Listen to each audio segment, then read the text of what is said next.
Tol, nandito na naman tayo. Kumusta ka naman ngayon? Pakiramdam ko tol, lalo akong pumogi ngayon. Kitang-kita mo naman, 'di ba? Ang tigas din talaga ng mukha mo, Alucard, ano? At bakit? Totoo naman na pogi ako may jowa nga ako ngayon, tol.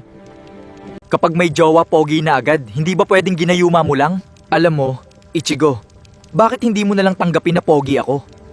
Kasi alam ko na mas pogi ako sa'yo, Alucard, di ba? Ikaw, mas pogi? Asa ka naman dyan, Ichigo. Ako ang totoong pogi at malakas. Malakas ba ka mo? Malakas ka kasi si Diggy ang kalaban mo.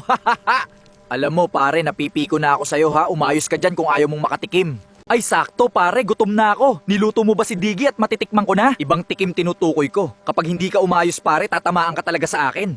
Hindi naman ako tumataya sa loto, pare. Paano ako tataman yan? Hay ewan, napakahirap mong kausap, Ichigo. Umuwi ka na nga sa inyo, nakakainis ka na talaga. Bakit mainit ang ulo mo pare? Ano bang ginawa ko sa'yo? Ha? Ang gulo mo kasi kausap. Wag na natin ituloy ang collab, nakakaasar lang.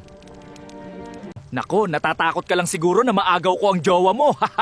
Tigil-tigilan mo na ako, Ichigo. Nabubwisit na talaga ako sa'yo. Kanina ka pa. Asar talo. Sa asaran pa lang wala ka na. Sa bakbakan pa kaya. Talagang sinusubukan mo ako ha. Onti na lang babanatan na talaga kita.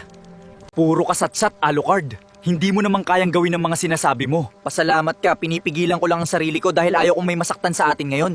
Eh di salamat. Ikaw lang naman ang masasaktan kapag naging akin ang jowa mo. Inuubos mo talaga ang pasensya ko. Umalis ka na dito bago pa tuluyang maubos ang pasensya ko. Yun nga ang gusto ko, Alucard. Ubusin ang pasensya mo para magkasubukan ng lakas. Hindi ako basta-basta pumapatol sa mga kagaya mong mahina at isip bata. Umuwi ka na! Uy, asar na yan.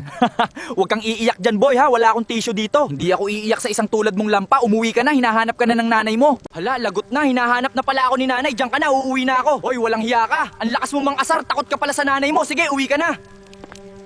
Napakawalang hiya ni Ichigo, ang yabang-yabang. Takot naman pala mapalo ng nanay. Supot ata yun.